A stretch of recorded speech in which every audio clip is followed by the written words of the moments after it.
네, 앞에서도 말씀드렸지만 저희 여러분들 기도해 주셔서 선교를 잘 다녀왔습니다. 저희 설교 후에 잠시 선교 보고하는 시간 잠시 가지길 원하는데요. 우선 여러 가지 팀장님을 비롯해서 많은 분들의 기도와 수고를 감사를 드리겠습니다.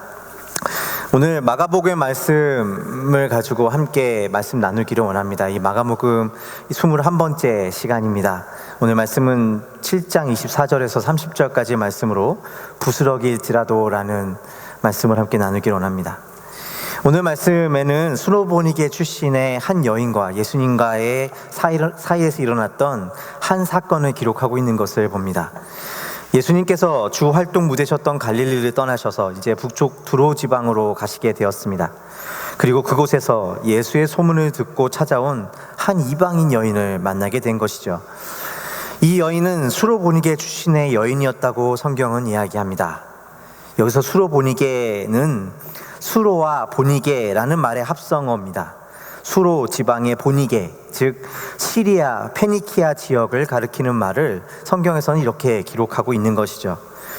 예수님께서 지금 이 여인을 만나고 계신 배경이 되는 이 두로라고 하는 곳은 성경에서 시돈이라고 하는 곳과 더불어서 바로 이 수로보니게, 시리아, 페니키아 지역을 대표하는 도시였던 것입니다. 이 두로와 시돈은 해안가에 위치한 상업 도시였습니다. 예수님의 주 활동 무대였던 예루살렘이나 갈릴리와는 비교할 수 없이 앞서고 발전한 도시였던 것이죠. 때로 그러한 부와 번성함 때문에 이방 땅이었음에도 불구하고 때로 이스라엘의 왕들은 그들의 그러한 부와 번성을 앙모하여서 하나님을 배반하고 그들의 신을 따르게 되었던 그러한 역사를 가진 곳이기도 했습니다. 이스라엘의 대표적인 악한 왕으로 등장하는 아합 왕이 그러한 대표적인 왕이었죠. 아합 왕은 바로 이 지역의 시돈 왕의 딸 이세벨과 결혼하여서 그 도시들과 동맹을 맺음으로써 한편으로는 경제적인 막강한 부가 이스라엘로 들어오게 했고, 또 한편으로는 그와 더불어서 하나님을 저버리는 이방의 길을 들어오게 하는 죄를 저지르게 되었던 것입니다. 어찌되었든 이러한 두로와 시돈으로 대표되는 시리아 페니키아 지역은 국제적으로 보았을 때 이스라엘보다는 훨씬 알려져 있었던 곳이었고 개방적이었으며 번성했던 도시였음은 분명했습니다. 그래서 오늘 말씀에 이 여인이 수로보니게 여인이었다는 것은 그녀가 단지 이방인이었다는 것이 아니라 그녀가 상대적으로 갈릴리 사람들에 비해 경제적으로나 문화적으로 매우 부유하거나 좋은 배경을 가진 여인이었다는 사실을 보여주고 있습니다. 특별히 오늘 말씀에서 마가는 이 여인이 헬라인이었다라고 기록하고 있는 것을 봅니다. 여기서 헬라인이라는 말은 그녀가 당시의 세계 공용어라고 할 수 있는 헬라어를 사용하고 또 헬라 문명의 고등교육을 받은 여인이었다는 사실을 보여주고 있는 것이죠. 다시 말해서 이 여인은 당시 수준에서 고등교육을 받고 교양을 쌓고 부유하고 문명적인 도시에 사는 그러한 시민이었다라는 것을 보여주고 있는 것입니다. 그런데 이 여인에게는 말 못한 고민이 있었던 것 같습니다. 바로 그녀의 딸이 더러운 귀신이 들려 있었다는 것입니다. 그녀가 가진 교양과 그러한 교육과 어떠한 부와 어떠한 모습도 그녀의 딸의 이러한 귀신 들림을 해결해 줄 수는 없었던 것 같습니다. 그래서 그녀의 귀에 예수의 소문이 들려오게 되자 그녀는 예수님을 찾아가 자신의 딸의 귀신을 쫓아내 주시기를 간구하게 되었던 것입니다. 얼마나 간절한 마음이었겠습니까? 그러한 간절한 마음을 가지고 예수님께 나온 그녀에게, 그런데 예수님의 하시는 대답은 우리를 조금 당혹스럽게 하는 것 같습니다. 마가복음 7장 27절의 말씀을 제가 읽겠습니다. 예수께서 이르시되 자녀로 먼저 배불리 먹게 할지니 자녀의 떡을 취하여 개들에게 던짐이 마땅치 아니하니라. 무슨 뜻입니까? 여기서 말하는 자녀는 유대인들을 말하는 것일 것입니다. 그리고 개는 바로 지금 그 수로보니게 여인과 그 여인이 속한 이방인들을 가리키는 것이었겠죠. 다시 말해 자신에게 딸에게 들린 귀신을 내어 쫓아 달라며 찾아온 이 여인에게 자녀에게 줄 떡을 취해서 괴에게 주지 않는다라는 이 예수님의 말씀은 예수님의 능력이 오직 유대인들을 위해 사용되어질 것이며 이방인들에게 사용되어질 능력은 없다라고 말씀하고 계시는 것입니다. 정말 우리를 당혹스럽게 하는 말씀일 것입니다. 예수님은 정말 유대인들과 이방인들을 차별하고 계신 것일까요? 아니, 그렇다 하더라도 그저 정중하게 거절하시면 될 일을 그 여인을 향하여 개라고 표현까지 하시면서 무한을 주실 필요가 있었던 것일까요? 예수님께서 이방인들을 개라고 표현하시며 이야기하는 이유는 정말로 그처럼 이방인들을 생각하셨기 때문이라고 생각할 수 있는 것일까요? 물론 우리는 그렇게 예수님께서 생각하지 않으셨다라는 사실을 성경의 여러 군데서 발견할 수 있습니다. 마태복음 8장 5절에 보면 예수님께서 당시에 이방인이자 유대인들을 핍박했던 로마의 장군 백부장의 하인도 아무런 조건과 차별 없이 고쳐주시는 모습을 우리는 보았기 때문입니다. 또 이미 우리가 지난주에 살펴본 바와 같이 바리새인들과 사두개인들이 예수님의 제자들이 그들의 전통을 따라 손을 씻지 아니하고 음식을 먹는 것을 보고 부정하다고 했을 때 예수님은 사람의 신분과 외모가 아니라 마음에서 나오는 것이 더럽게 하는 것임을 말씀하셨기 때문입니다.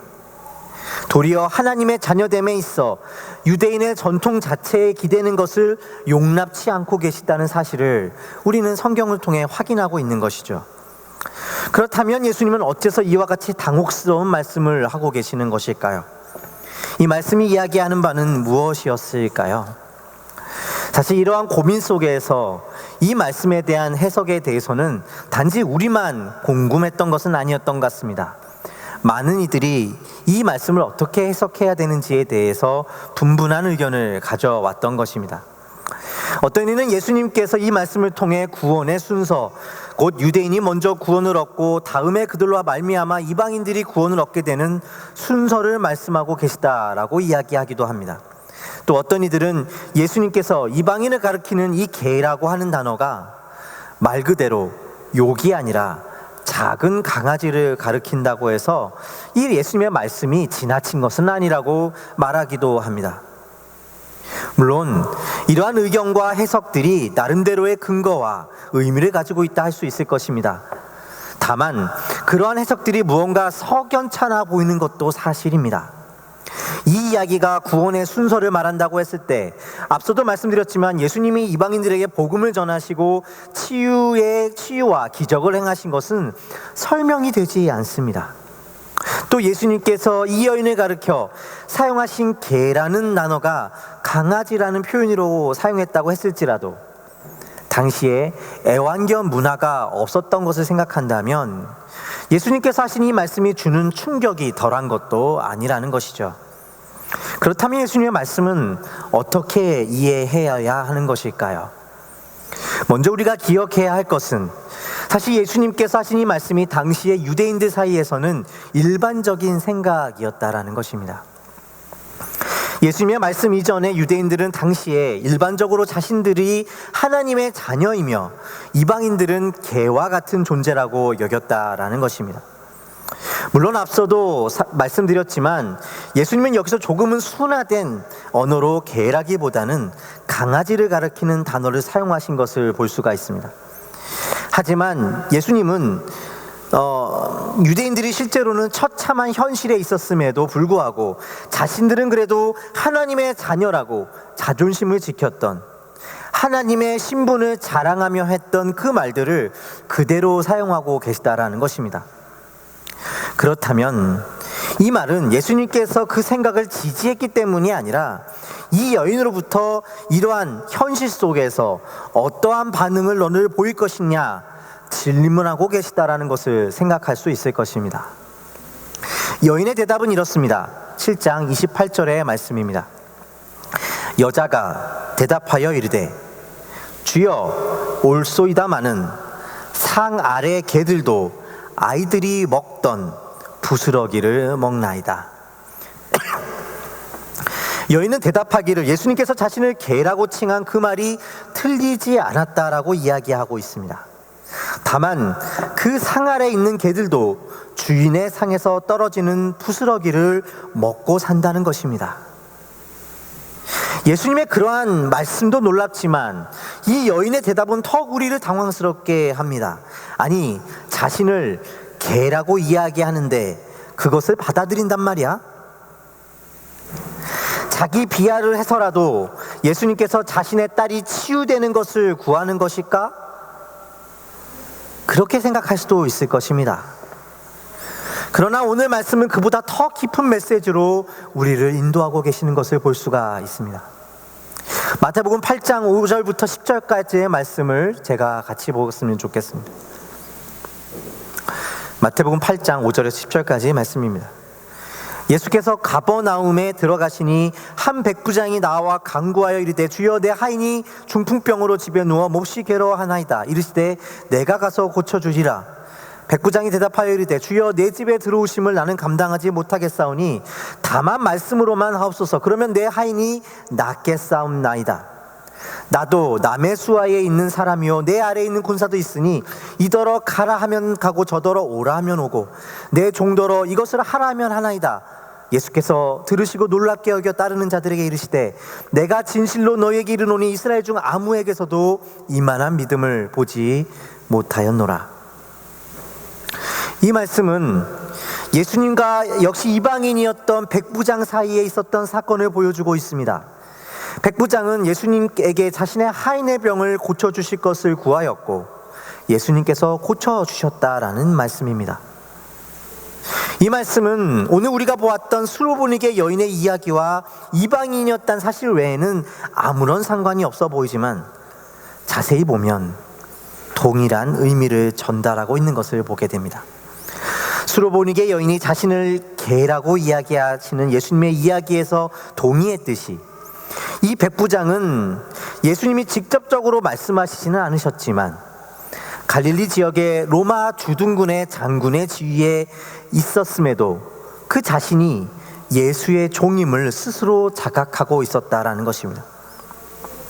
다시 말해 오늘 말씀의 수로보니게 여인의 이야기 또한 이와 같은 맥락에서 이해할 필요가 있다는 것이죠. 그것은 우리의 본성과 신앙의 본질 그리고 제자도에 관한 이야기라는 것입니다. 하나님을 주인으로 섬기지 못하는 인간의 본성은 자신이 주인이 되고자 하는 데 있었을 것입니다. 그것이 아무리 옳아 보이는 일일지라도 거기에서 내가 주인이 되지 않으면, 거기에서 내가 기대하는 바를 얻지 못하고 소외되는 일이라면 우리는 외면하거나 부정하거나 무너뜨리거나 그래서 어떻게든 주인이 되고자 합니다. 사실 옳고 그름이 아니라 나에게 관심이 있는 것입니다. 옳고 그른가 보다 내가 중요한 것일까? 거기에서 내가 의미를 찾을 수 있고 내가 주인이 될 수 있는가? 어쩌면 우리는 그것을 위해 옳고 그름을 따지는 사람들일 것입니다. 어쩌면 우리 안에 많은 갈등은 그것이 옳기 때문이거나 그르기 때문이 아니라 나에게 관심이 있기 때문에 있을 것입니다. 비록 겉으로 보기에 무엇이 옳으냐의 갈등으로 보일 수도 있고 또 실제로 그런 요소가 없는 것도 아니지만 그 속에 들어가 보면 많은 경우에 그 갈등의 중심을 차지하고 있는 것은 내가 주인이 될 수 있느냐인 것입니다. 내가 주인이 되려는 싸움은 우리가 인식하지 못하는 여러 가지 모습으로 나타납니다. 그 모습이 드러날 때는 어떤 이에게는 자존심이 무너질 때가, 또 어떤 이에게는 누군가 내 영역이라고 믿었던 부분을 침범하게 될 때 아주 분명하게 드러나게 되는 것이죠. 자존심이든 자신의 영역이든 생각지 못했지만 자신이라고 여기고 있던 그것이 빼앗긴다고 여겨질 때 우리는 그것을 빼앗는다고 여겨지는 대상의 약점을 찾고 부정하고 무너뜨리며 그것을 합리화하는 데까지 이릅니다. 이러면서 어쩌면 이러한 우리의 모습이 가장 잘 드러나는 곳이 교회일 수도 있을지도 모릅니다. 교회에서 사역을 할 때 가장 어려운 것이 무엇이겠습니까? 그것은 바로 동역입니다. 시기와 질투가 만연한 곳이기도 하죠. 그런데 그 안에다 있다 보면 마치 서로가 무엇이 옳은가의 싸움 같지만 조금만 한 걸음 물러나 기도하며 생각해 보면 우리가 누구의 주인이 될 것인가의 싸움을 하고 있다는 사실을 깨닫게 됩니다. 누가 그 사역과 선교와 교회의 주도권을 잡을 것인가, 누가 가장 주목받고 존경받고 영향력 있을 것인가의 싸움에서 동역은 묘연하기만 합니다. 물론 이 말이 교회가 특별히 나쁘다라는 것을 말하는 것이 아닙니다. 이것이 가리키는 것은 우리가 가장 선하고 하나님 앞에 드려지는 곳이라고 여겨지는 이 교회에서조차 우리의 가장 높은 싸움이 결국 우리 자신을 드러내는가 말 것인가의 싸움에 귀결되고 만다는 사실을 보여준다는 것입니다. 그래서 예수님은 제자도의 핵심을 동역, 하나됨, 교회됨으로 가르치시는 것일지도 모르겠습니다. 오직 복음이 우리로 주인 되는 자리에서 종의 자리로 이르게 할 수 있다면 그것은 세상이 가지지 못하는, 어쩌면 복음 안에 있는 성도가 가지는 하나님의 능력이 되기 때문입니다. 종의 자리는 어디에 있습니까? 때로 아프고 힘들어도 하나님이 영광 받으시는 자리라면, 내가 잊혀지는 자리, 내 자존심이 무너지고 내가 익숙하지 않는 소외되는 자리일지라도 그것을 선택할 수 있는 것입니다. 이것을 성경은 순종이라고 가르칩니다. 오늘 수로보르게 여인의 대답은 매우 놀랍습니다. 그녀는 헬라인으로서, 교육받은 지성인으로서 자신을 개요, 부스러기를 먹는 모습으로 그리는 예수님의 말씀이 큰 어려움이 될 수도 있었을 것입니다. 그러나 오늘 시대에도 그러한 것은 거북스럽고 어리석어 보이는 것이겠죠. 그렇지만 그녀가 예수님의 그러한 말씀을 긍정하고 있었던 것은 보이지 않는 영적인 진리를 기준으로 자신과 세상을 보는 눈을 가졌음을 보여줍니다. 세상이 보기에 부스러기를 받는 자리라고 해도 세상에서 내가 주인 되는 것보다 하나님이 주인 되시는 그 종됨의 자리가 풍성하다는 것을 그녀는 고백하고 있는 것입니다.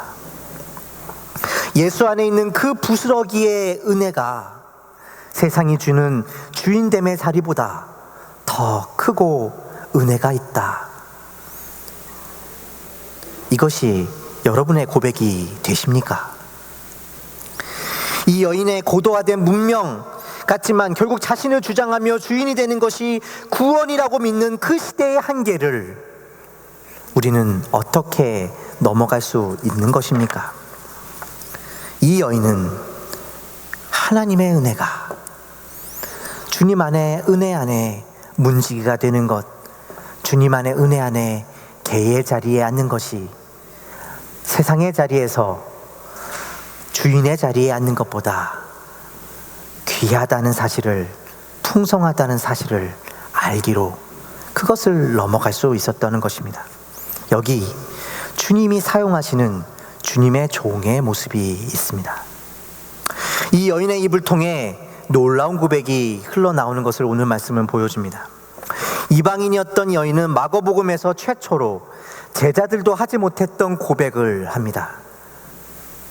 제자들조차도 예수님을 랍비 혹은 선생으로 고백했었음에도 불구하고, 또 혹은 다른 이야기에서 선생님 랍비라고 고백했음에도 불구하고 마태복음에 이방인이었던 백부장과 더불어서 마가복음에서 처음으로 이 여인은 예수를 퀴리오, 주라고 고백하고 있는 것입니다. 놀라운 역설이 아닐 수 없습니다. 도리어 이방인이었던 그들이 예수를 주로 섬기는 예수를 주로 섬기는 하나님의 자녀임을 이로써 드러내고 있는 것입니다. 유대인들은 스스로를 하나님의 자녀라고 불렀지만 실제로는 예수를 주로 고백하고 있는 삶을 살아가고 있었던 것은 바로 이 이방인의 모습 속에 있었던 것이죠.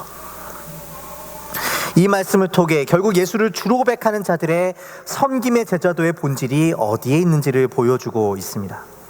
복음은 유대인들과 제자들처럼 우리로 내가 하나님을 믿는 사람이요 자랑하는 것으로 만드는 것에 그치지 않는 사실을 보여줍니다. 그러한 길은 아무리 하나님의 자녀라고 우겨도 여전히 내가 주인 되는 나를 자랑하는 모습으로 나타날 뿐입니다. 그러나 예수 안에 있는 하나님의 은혜의 풍성함을 기준으로 자신을 바라보며 그 풍성함 안에서 세상에서는 부스러기의 자리에 서 있는 것처럼 보여도 감사할 수 있게 하시는 그 능력은 그렇게 다른 이에게 종이 되어 순종하는 그 길을 실제로 내 용으로 살아나게 하시게 한다는 것입니다. 하나님의 자녀임을 우기는 것이 아니라 부스러기에서 하나님의 은혜를 누리는 것입니다. 그러므로 이 여인의 고백은 역설적이게도 하나님의 자녀임을 자랑하는 유대인들보다 그녀가 이방임에도 더욱 하나님의 자녀의 길을 걷고 있음을 이 말씀은 우리에게 보여주고 있는 것입니다. 이 길은 또한 예수님께서 걸으셨던 길이기도 합니다. 오늘 말씀의 시작에서 예수님은 주 활동 무대셨던 갈릴리를 떠나 두로 지방으로 가셔서 그곳에 한 집에 들어가셨고 아무도 모르게 하시려고 했다라는 것을 기록하고 있는 것을 보게 됩니다. 마가복음 7장 24절의 말씀입니다. 마가복음 7장 24절의 말씀입니다. 예수께서 일어나사 거기를 떠나 두로 지방으로 가서 한 집에 들어가 아무도 모르게 하시려 하나 숨길 수 없더라. 예수님의 길은 숨김의 길이었고 잊혀짐의 길이었다라는 것입니다. 예수님은 자신을 숨기심으로 그로 말미암아 자신이 얼마나 겸손한 사람인가를 드러내시기 위한 것이 아니라 그러한 세상이 주는 유명세와 이름으로는 다 담아낼 수 없는 하나님의 자녀됨의 풍성함을 살아내셨던 것입니다. 그래서 세상에서는 그들이 보기에 하나님의 아들이라 불리기에는 부스러기 같은 모습일지라도 종의 길을 마땅히 걸으심으로 그 은혜의 풍성함을 누리셨던 것입니다. 예수님은 스스로를 나는 종이다, 나는 누구다 자랑하지 않으셨습니다. 도리어 그분은 숨으셨습니다. 그러나 그러한 예수님이 감춰지실 수 없었다라는 것은 결국 그 말과 명분이 아니라 그러한 부스러기 같은 종의 길이 그가 하나님의 자녀인 것을 사실은 증거하고 있었다는 사실을 보여주고 있는 것입니다. 여기에 우리의 제자도가 있는 것입니다. 주 안에서 예수의 종된 사랑하는 비전교회 성도 여러분, 저는 우리 교회가 여러분과 저의 삶에 이러한 복이 있게 되기를 주님의 이름으로 축원드립니다.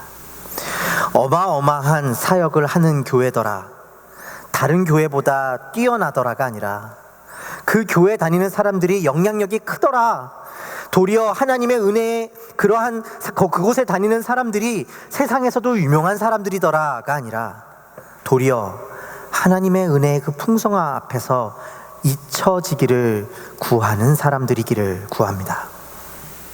그것은 하나님의 은혜의 풍성함 앞에서 더 높은 부르심을 좇는 자가 되어 잊혀짐을 구하는, 잊혀짐의 복을 구하는 자들의 모습입니다.